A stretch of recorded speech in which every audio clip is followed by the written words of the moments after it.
Hello, you are listening to Radio Station Belarus. This is our English language edition of the important issues in culture and science.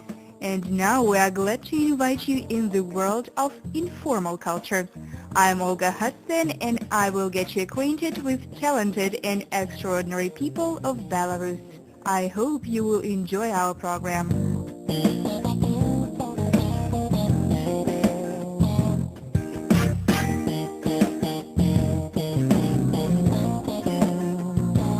At the end of the year 2009, which was, by the way, announced an International Year of Astronomy, opened an unusual art exhibition.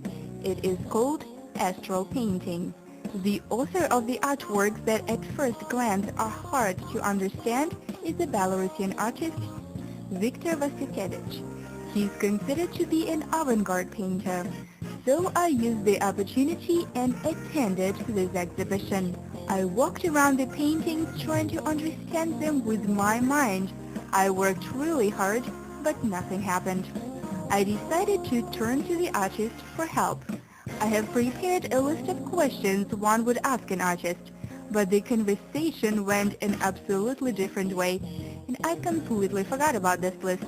So I offer the recording of my interview with the artist to your attention right now.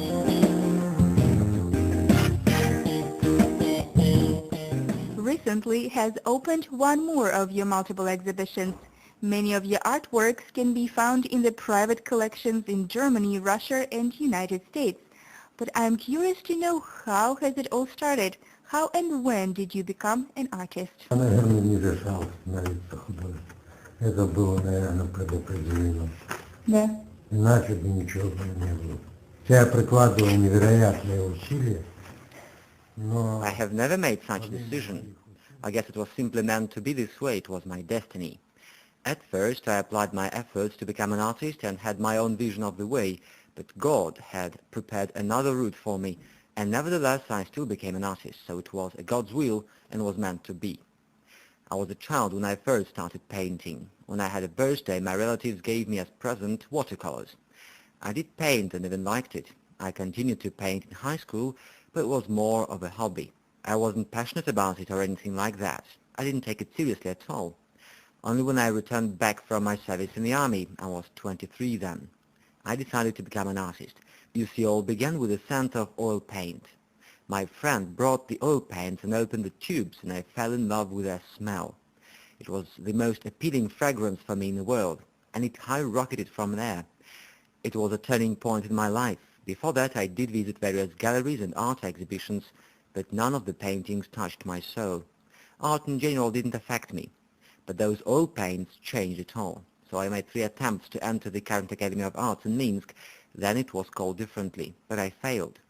Now I think it is good that I didn't enter the academy in Minsk, because the Art University in Moscow gave me something precious.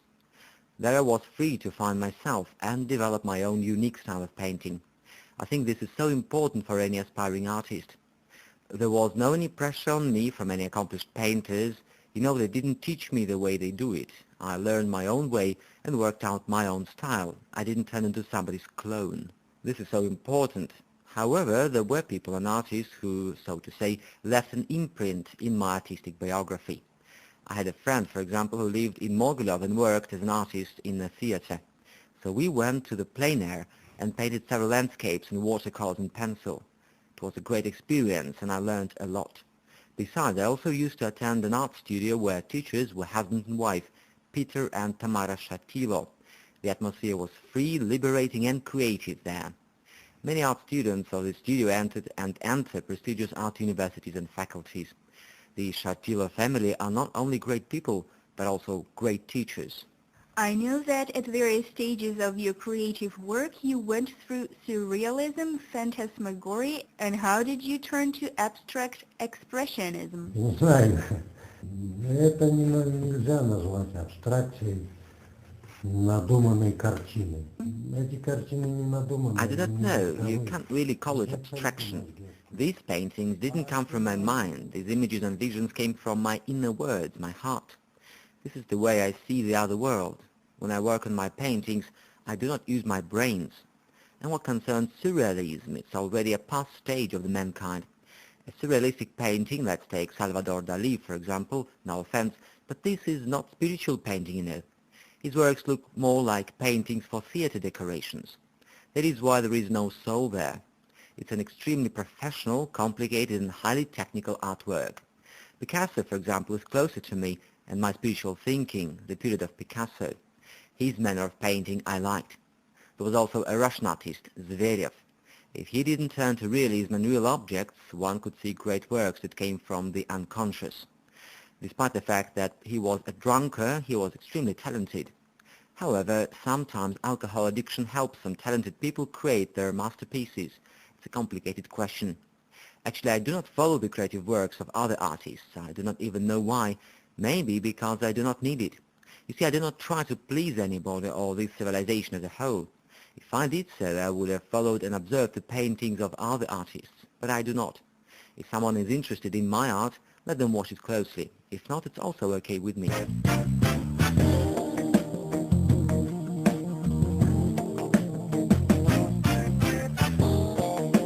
I welcome those who have just joined us. You are tuned in to Radio Belarus.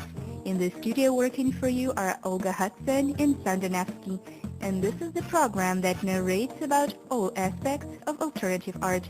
Today our program is not usual, thanks to my interlocutor, a well-known Belarusian artist, Victor Vasiukevich. Before the end of this year, his friend organized an exhibition of the collection of his artworks and called it Astral Painting. The main concept is to show the cosmic and eternal world full of happiness, love and joy. The exhibition has opened in Minsk Planetarium. How much closer you can get to space?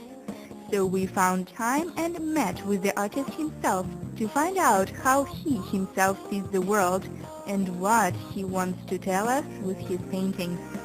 Well, the conversation turned out to be more than philosophical, but extremely captivating. Let's continue then.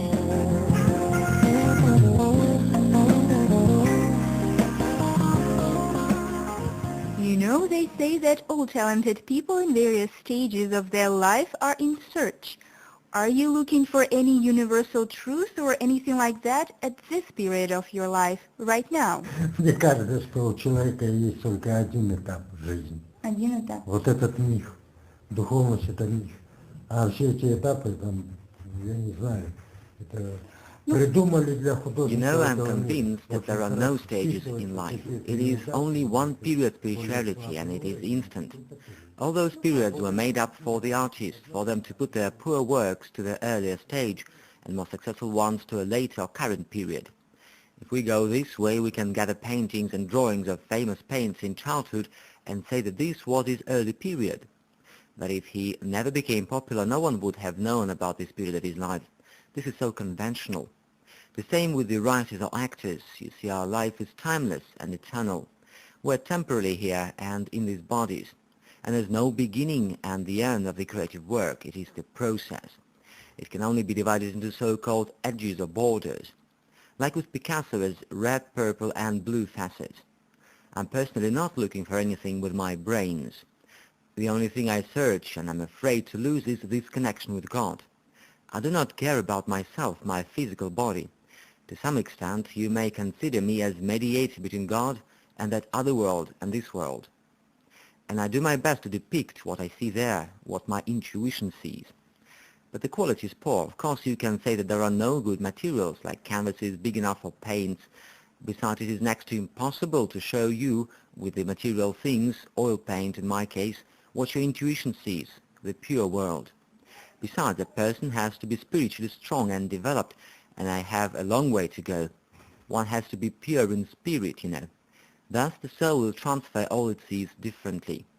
It's the same with sportsmen, for example. If he is not trained good enough, he will never lift a heavy weight. The same with me. If I am weak on a spiritual level, the result of my work is not what I see in my other cosmic reality. Not what he, I mean God, shows me. But still I am grateful to him with what I have and what I do now. You seem to be a very self-critical person. You criticize and underestimate your talent. Абсолютно никакой самокритики. Это реальность, которую я вижу. И если я скажу, что эти работы чего-то стоят, я похвалю себя хорошо в чьих-то глазах. А зачем мне это? Чисто каких-то людей. Я похвалю себя для чего? Вы нечиславный человек? Я вот запомнил. No, I do not criticize myself. This is the way I see them. It is a reality. And what it will give me if I praise myself in front of people, I do not need or want them to admit that my works are great or hear their approval. This is not my personality. I just do what I do because I have to. This is who I am. I am not a vainglorious person, God forbid. I even forgot what it is. I also forgot such feelings as greed and envy. I cannot understand those people who envy others. How can they even experience it? It must hurt. I'm a happy person. I would be crazy to say I am an unhappy person. If I talk to him like I talk to you right now. Besides, he gives me so much. He provides me with materials and finances to purchase oil paints, canvases and other things. And I do not suffer from the fact that I do not have my personal car and a big house. I do not want to become dependent on those things. If the body lives in a mansion, the soul will live in a slum. All these material goods will take a lot of strength and time from you. Therefore, I am happy with what I have. I have what to eat, have what to wear, and a place to sleep. This is all I need. And I do not really care if the rest of the so-called contemporary society disagrees with me. It has spiritually declined, and therefore is poor. Because of these material goods, the universe is declining. This civilization is overstuffed with all kinds of the machinery that does all the work for it. In most of the well-developed countries, people will have nothing left to do. The machines will do all for them. And if you race about this planet with the help of your intuition, you will be terrified. This planet doesn't send into the space any signal of love and joy. It sends war, moans, screams, hatred and dirt. All those factories producing artificial products and plants manufacturing cars and military vehicles, this is horrible. If I could, I would have left this planet, but it has to be the will of God, not mine. I want you to understand me correctly. This is my point of view, and I'm not trying to impose it on anybody. I guess I've said too much, so that should do it.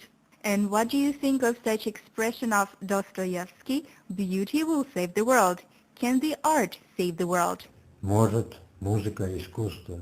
И самое большое искусство, и самая большая радость, это с моей точки зрения, когда я Yes, кого-то... of course. Art and music can save the world. From my point of view, the biggest art is when I even temporarily make somebody happier, either with my joke or a smile or my artworks. If someone smiles for a minute and his eyes will sparkle with happiness, that means the art reached its purpose, and this is great.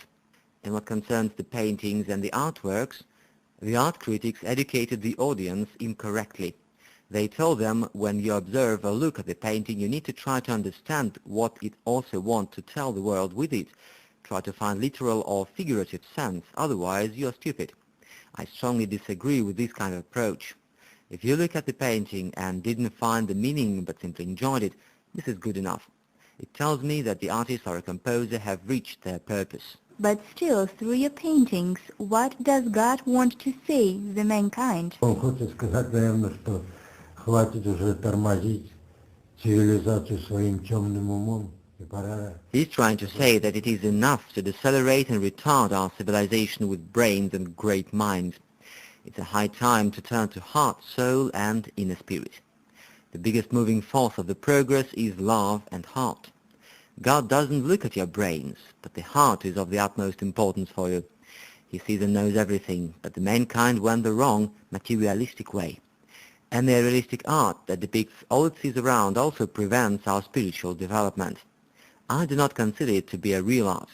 The real art is timeless. It doesn't depict all the tragedy it sees around it. What for? We see it every day.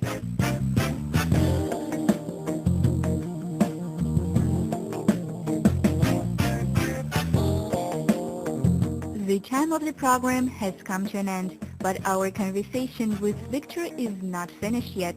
So I, Olga Hudson, suggest that we meet on the waves of our radio station in a week to learn more from this highly spiritual man.